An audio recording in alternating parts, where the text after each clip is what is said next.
पाकिस्तान की पहले से बहरान ज़दा अदलिया क्या एक और बड़े बहरान का शिकार होने जा रही है। खबर यह है कि इस्लामाबाद हाई कोर्ट के जज मोहतरम जस्टिस तारिक महमूद जहांगीरी अपने खिलाफ होने वाले एक फैसले के खिलाफ सुप्रीम कोर्ट जा पहुंचे हैं। और वो फैसला क्या था जो जस्टिस जहांगीरी को सुप्रीम कोर्ट तक ले गया? खबर ये है कि जस्टिस जहांगीरी को काम करने से रोक दिया गया था और उन पर इल्जाम ये था कि उनकी डिग्री नाकिस है, जाली है, और उसके बाद उनको काम करने से रोक दिया गया। इस फैसले के खिलाफ आज वो सुप्रीम कोर्ट गए हैं और सुप्रीम कोर्ट वो अकेले नहीं गए हैं, उनके साथ जस्टिस कियानी गए हैं, उनके साथ जस्टिस समन गए हैं और उनके साथ बाबर सत्तार साहब भी हैं। अब ये वो तमाम जजेस हैं जिन पर ये तासुर है कि इनके फैसले हुकूमतों और एस्टेब्लिशमेंट के खिलाफ होते हैं। तो क्या हुकूमत और एस्टेब्लिशमेंट के खिलाफ एक नया महाज खुलने को जा रहा है? क्या अदलिया फिर कोई स्टांस लेने जा रही है?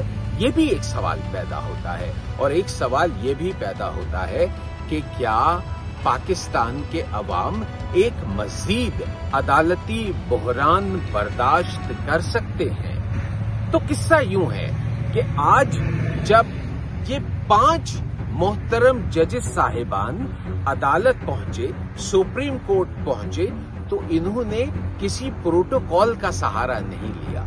इन्होंने किसी तरह से भी अपनी पोजीशन को अपने मुद्दे के ऊपर नहीं रखा।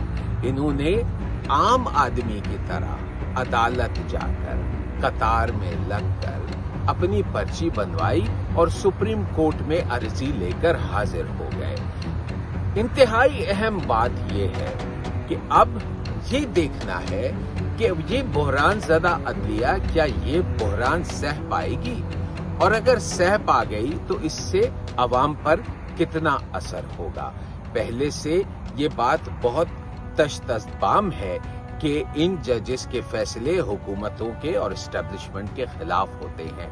तो क्या ये जस्टिस जहांगीरी की बरतरफी एस्टेब्लिशमेंट का एक वार है या इसमें कुछ हकाइक भी मौजूद हैं? अपनी दरखास्त के हवाले से जस्टिस तारिक महमूद जहांगीरी ने ये मौक़िफ़ इख्तियार किया है कि उनके खिलाफ होने वाला फैसला न सिर्फ उनके बुनियादी हुकूक की नफी है, बल्कि जो अदालत का वक़ार है ये उसके भी खिलाफ है। बुनियादी हुकूक की खिलाफ वर्जी पाकिस्तान में एक बड़ी आम सी बात है।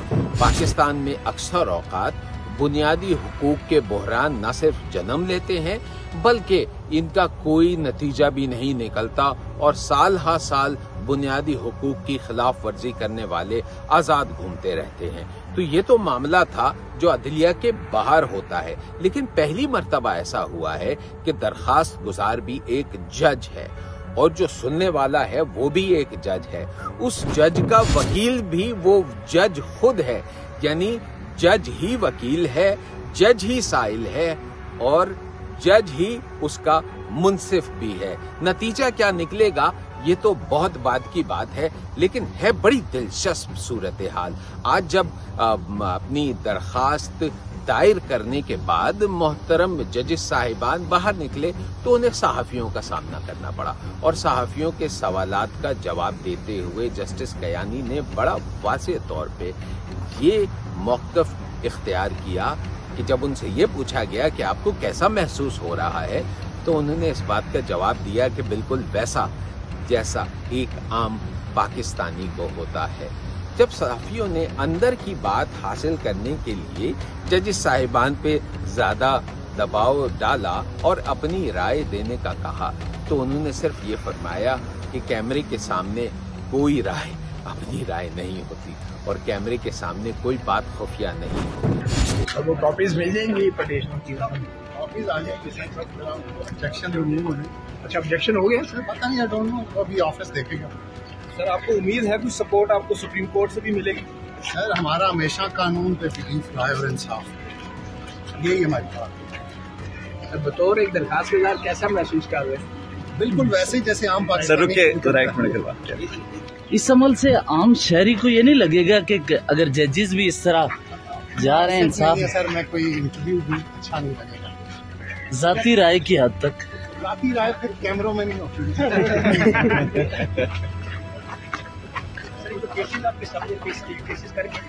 کیسز کر کے رپورٹ کرتے سر اگر ابھی آپ کسی رکنہ تنظیم کے ہیڈ ہوتے تو آج کل کیا کر رہے ہوتے؟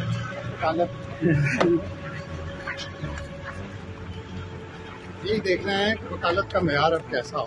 سر آپ بنائے ہوئے بینچوں میں جو ججز ہیں ان کے ساتھ بھی تو آپ بیٹھ رہے ہیں یا نہیں بیٹھ رہے ہیں؟ نہیں وہ ہمارے ساتھ نہیں وہ نہیں بیٹھ رہے ہیں. سر آپ نے وکیل کیوں نہیں کیا؟ خود مقدمہ لڑنا کیوں مناسب سمجھا؟ بڑے بڑے وکیل ہیں اس ملک میں. اپنا کیس کو لڑے. ہم اس کو کیسے، اس سے قبل بھی افتخار چودھری صاحب بھی تھے تو وکلا ججز کے حوالے سے تحریک چلی تھی. آپ کو کہیں یہ تو نہیں سلامے لگے گا کہ آنے والے دنوں میں کوئی اس کے پیچھے وہی اس وقت اسٹیبلشمنٹ تھی، اس وقت آپ انڈیپینڈنٹ؟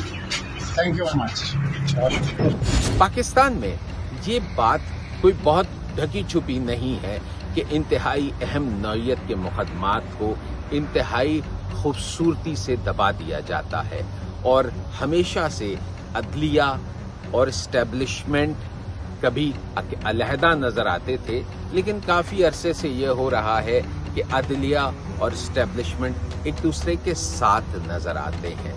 یہ ساتھ کس کے نفع کے لیے ہے اور کس کے نقصان کے لیے ہے؟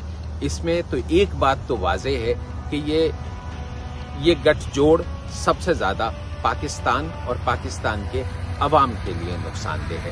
لیکن آج کے اس مقدمے سے ایک یہ بات بہت واضح ہو جاتی ہے کہ پاکستان میں یہ شعور، یہ سوچ بیدار ہو رہی ہے کہ کس طرح سے اسٹیبلشمنٹ کے عدلیہ کے ساتھ گٹھ جوڑ کو، اسٹیبلشمنٹ کی اثر اندازی کو کس طرح سے ختم کیا جائے.